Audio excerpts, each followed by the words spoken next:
Nosso Senhor e Salvador Jesus. Convido os irmãos para nós abrirmos as nossas Bíblias em 1 Coríntios, capítulo 1. Leremos do verso 20 ao 25. 1 Coríntios, capítulo 1, leremos dos versos 20 ao 25.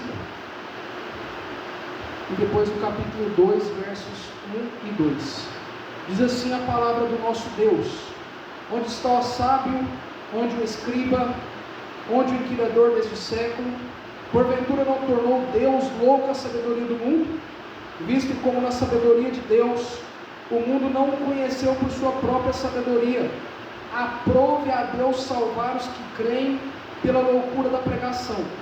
Porque tanto os judeus pedem sinais, como os gregos buscam sabedoria, mas nós pregamos a Cristo crucificado, escândalo para os judeus, loucura para os gentios. Mas para os que foram chamados, tanto judeus como gregos, pregamos a Cristo, poder de Deus e sabedoria de Deus, porque a loucura de Deus é mais sábia do que a dos homens, e a fraqueza de Deus é mais forte do que os homens. Capítulo 2, verso 1 e 2. Eu, irmãos, quando fui ter convosco, anunciando-vos o testemunho de Deus, não o fiz com ostentação de linguagem ou de sabedoria, porque decidi nada saber entre vós, senão a Jesus Cristo e este crucificado. Pai Santo, nós lemos a Tua palavra, aplica em nossos corações, para a honra e glória do Teu nome, em nome de Jesus, amém. Irmãos, nós vamos falar agora sobre solos Cristo, somente Cristo. Para nós entendermos o contexto da época da reforma que estava acontecendo, 6 meses após 31 de outubro de 1517, em torno de abril de 1518, houve um debate que eles chamam de debate de Heidelberg, aonde Lutero se levantou e começou a questionar a teologia da igreja medieval. Lutero ele vai fazer uma distinção e vai dizer, ele vai condenar a igreja medieval dizendo: vocês estão vivendo a teologia da glória, e nós precisamos viver a teologia da cruz. E na sua argumentação naquele debate, ele traz uma ilustração que ele diz assim: olha, a teologia da glória é como se fosse a escada de Babel, e a teologia da cruz é como se fosse a escada de Betel. Se nós nos lembrarmos, Gênesis capítulo 11, na torre de Babel, o homem, ele queria construir uma torre e chegar a Deus. E em Betel, em Gênesis 28, nós vamos ver que Jacó, quando ele tem um sonho, ele vê uma escada que Deus criou do céu abaixo, e anjos sobem e descem essa escada. O que Lutero está mostrando para aquelas pessoas naquele debate é que a teologia que a igreja estava buscando era uma teologia que o homem chegava ao Senhor. Era o homem que estava construindo a escada para chegar ao Senhor. Mas não é isso que a palavra de Deus nos mostra. É Deus que vem de encontro a nós, não nós que vamos de encontro ao Senhor. E então ele, nesse debate de Heidelberg, ele mostra 3 escadas da glória. E ele vai falar: olha, a igreja, a primeira escada da glória que a igreja tem buscado é a escada da especulação. O que é essa escada? Era uma tentativa de chegar a Deus através da filosofia e da mente humana. A igreja buscava o Senhor não por intermédio de Cristo, mas por meio da sabedoria e filosofia. Mas uma segunda escada daquela teologia da glória era a escada das boas obras. A igreja medieval, existiam muitas ordens monásticas que buscavam, através das suas obras, chegar ao Senhor. Tanto que eram comuns essas ordens monásticas servirem em hospitais, escolas, orfanatos, leprosários, achando que esse tipo de serviço sacrificial fazia com que eles chegassem ao Senhor. E uma terceira escada da teologia da glória que a igreja estava buscando era uma escada do misticismo. Eles pensavam que através de revelações dramáticas, através de visões, através de milagres, através de autoflagelação, eles se autoflagelavam. Alguns chegavam a se sacrificar, achando que assim eles chegariam a Deus. Mas, irmãos, o que nós vemos na Escritura é que nós não podemos nos achegar ao Senhor se não for por meio de Cristo Jesus, somente Cristo.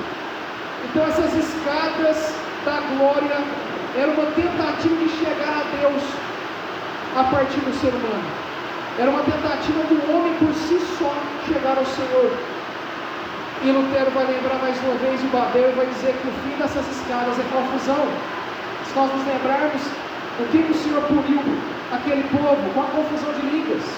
Se nós buscarmos ao Senhor unicamente por nós mesmos, o que nós vamos conseguir é confusão. Mas então Lutero vai dizer: olha, somente Cristo, somente Cristo.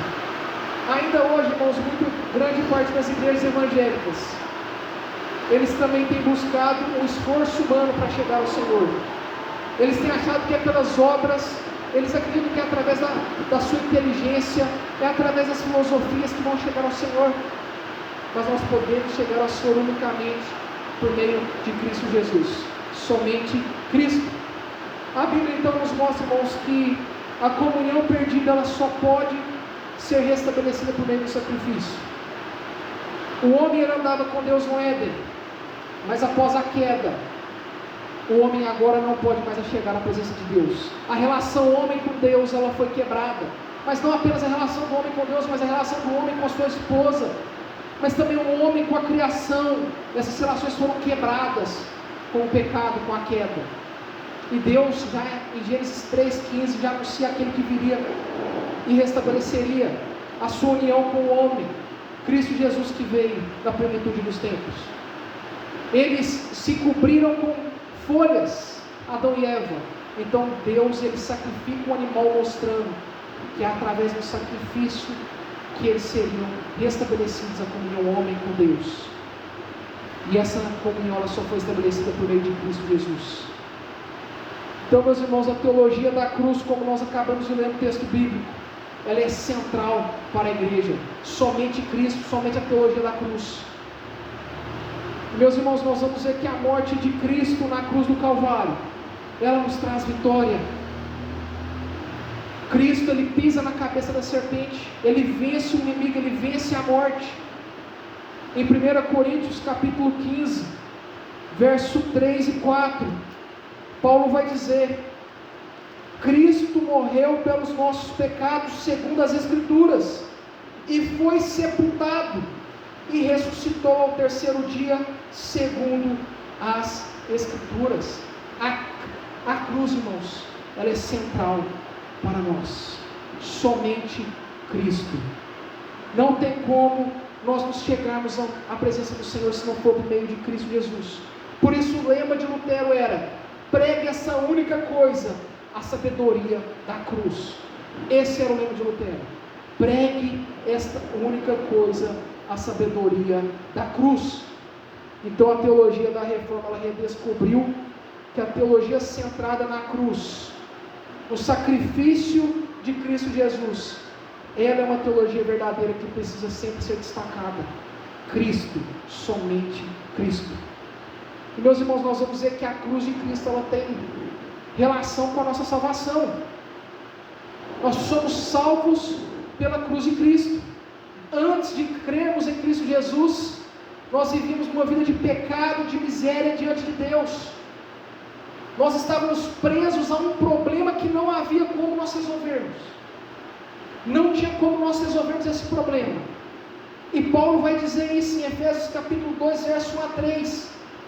Ele diz assim: Ele vos deu vida, estando vós mortos nos vossos delitos e pecados, nos quais andastes outrora segundo o curso deste mundo, segundo o príncipe da potestade do ar, do espírito que agora atua nos filhos da desobediência, entre os quais também todos nós andamos outrora, segundo as inclinações da nossa carne, fazendo a vontade da carne e dos pensamentos, e éramos por natureza filhos da ira, como também os demais. Irmãos, nós estávamos mortos em nossos delitos e pecados. Morto faz alguma coisa, morto pode ter alguma atitude? Não. Essa era a nossa situação diante do pecado. Por nós mesmos, nós não alcançamos a salvação. Mas esse problema, irmãos, ele foi resolvido por Cristo Jesus na cruz. E Paulo vai continuar nesse texto de Efésios capítulo 2, a partir do verso 4, vai dizer: mas Deus, sendo rico em misericórdia por causa do grande amor com que nos amou, e estando nós mortos em nossos delitos e pecados, nos deu vida juntamente com Cristo. Pela graça sois salvos. E juntamente com Cristo, com Ele, nos ressuscitou e nos fez assentar nos lugares celestiais em Cristo Jesus, para mostrar nos séculos vindouros a suprema riqueza da sua graça e bondade para conosco em Cristo Jesus. Irmãos, por meio da morte de Cristo, nós recebemos tudo o que precisamos para ter uma relação correta com Deus. Somente por meio de Cristo. E por meio de Cristo, então, irmãos, nós somos justificados. Todos os nossos pecados são perdoados. Ismael já falou bem sobre isso. Todos os nossos pecados, aqueles que nós cometeremos no futuro, o que nós já cometemos no passado, aqueles que nós temos cometido a esse instante, todos eles foram perdoados por meio de Cristo. Mas também, irmãos, por meio de Cristo nós somos redimidos. A partir do momento que nós cremos em Cristo Jesus, nós deixamos de ser filhos da ira, e agora nós somos filhos de Deus. Nós deixamos o império das trevas, e agora nós somos transportados para o império do Filho do seu amor, que é Cristo Jesus, para o império do reino de Deus. De filhos da ira, agora nós somos filhos de Deus, somente por Cristo Jesus. Mas também, irmãos, por meio de Cristo foi feita a obra propiciatória. A ira de Deus não está mais sobre nós. A ira de Deus foi derramada sobre Cristo Jesus. O justo tomou o lugar do injusto, e nele agora a ira que deveria cair sobre mim e sobre você caiu sobre Cristo Jesus. E agora nós somos inocentes. Nós só temos a salvação por meio de Cristo Jesus. Mas, irmãos, também vemos uma relação da cruz, do sacrifício de Cristo, somente Cristo com a igreja. Existe uma relação entre a cruz e a igreja, sim, irmãos. Quando a igreja deixa de pregar a centralidade da cruz, ela é uma igreja que é uma mera caricatura. Se uma igreja ela deixa de pregar com fidelidade à cruz, ela não pode ser chamada uma igreja. Talvez ela é um lugar de uma reunião, ela pode ser um clube, mas ela não é uma igreja. Nós precisamos ter a centralidade da igreja, a centralidade na cruz de Cristo, no sacrifício de Cristo.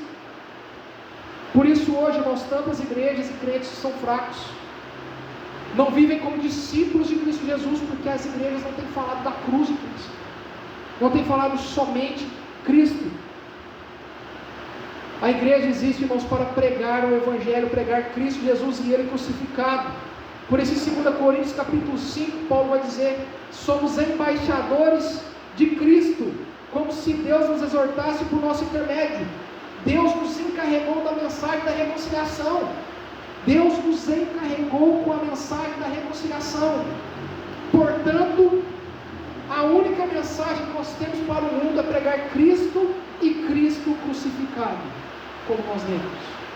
Cristo e Cristo crucificado. Por isso que Paulo não usou da sua sabedoria ou da sua intelectualidade para pregar aos coríntios. Pelo contrário, ele quis, a mensagem dele era Cristo e Cristo crucificado.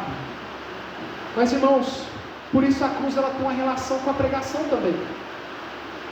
O papel dos pregadores é pregar a cruz. Qual que é o critério de uma pregação, irmãos? Qual que é o critério de uma pregação? O critério de uma verdadeira pregação não é se ela te joga lá em cima, não é se ela te dá uma autoestima, não é se ela te dá direção para o dia a dia, mas se ela aponta para Jesus Cristo crucificado como o Cordeiro de Deus que tira o pecado do mundo. Uma verdadeira pregação é uma pregação que tem Cristo, somente Cristo. Por isso em 1522, quando Lutero estava pregando uma série no Natal, ele diz o seguinte numa pregação, isso é pesado, irmãos, ele vai dizer assim: Lutero, agora vocês percebem porque os raios caem com mais frequência nas suntuosas igrejas papistas do que em outros edifícios?